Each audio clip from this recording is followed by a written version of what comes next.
Good morning, Christ Central, and welcome to our daily devotional.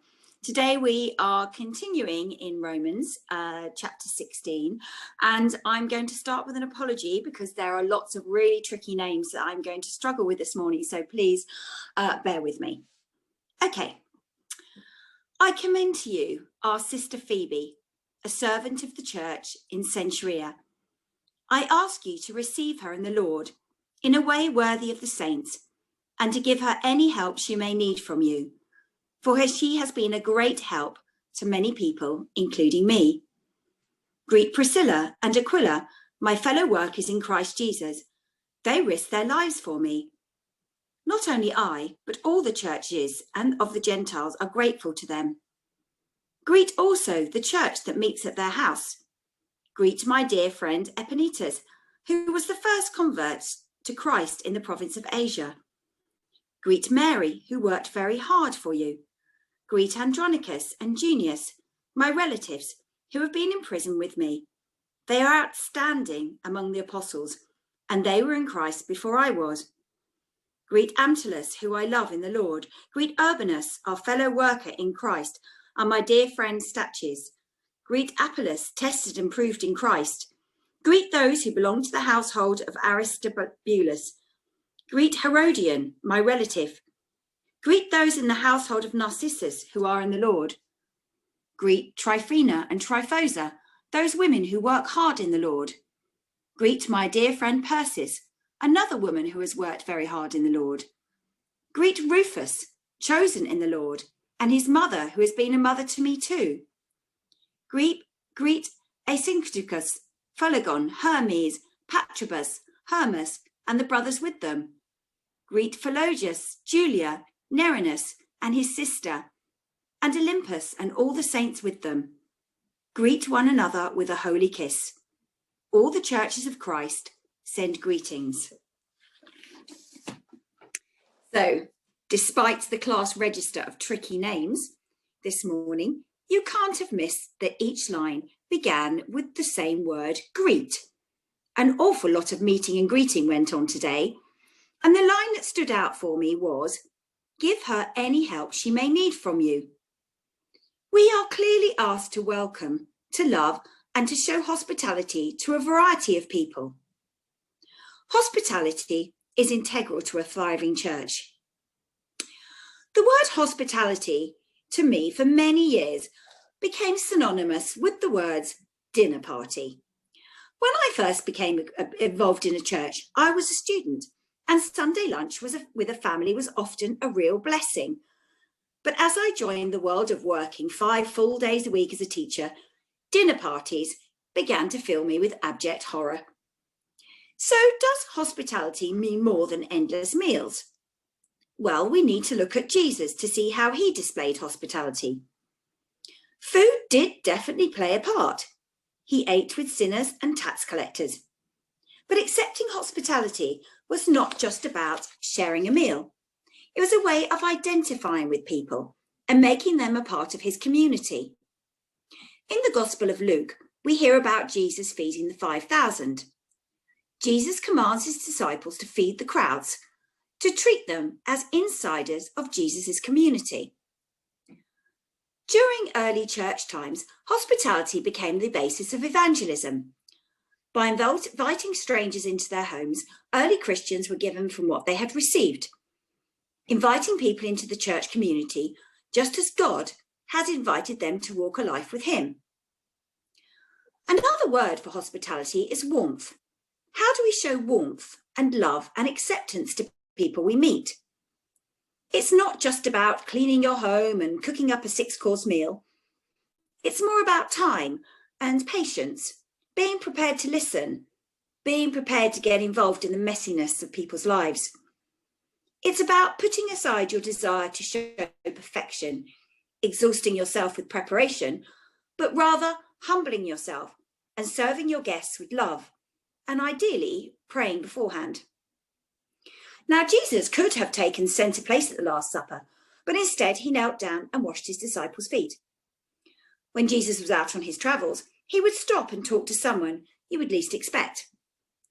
The poor woman who had been bleeding for 12 years She was regarded as unclean, but Jesus responded with kindness. The sinful woman who washed Jesus' feet with a jar of perfume. The Pharisee was appalled, but Jesus was still really kind. The tax collector, not a popular move, but Jesus simply replied when challenged with, I've not come to call respectable people, but outcasts. Jews avoided Samaritans, but Jesus didn't.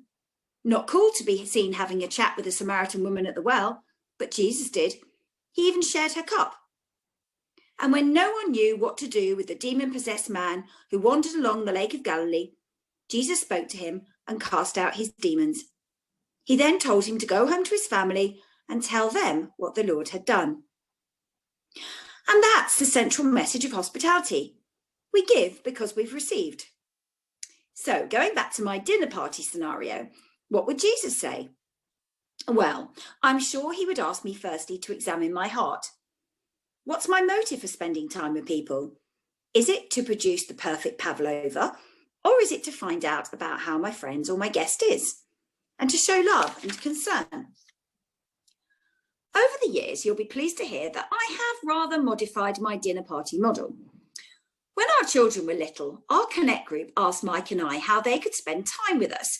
So we said to them, come along to the park on a Saturday afternoon and push kids on swings. And they did.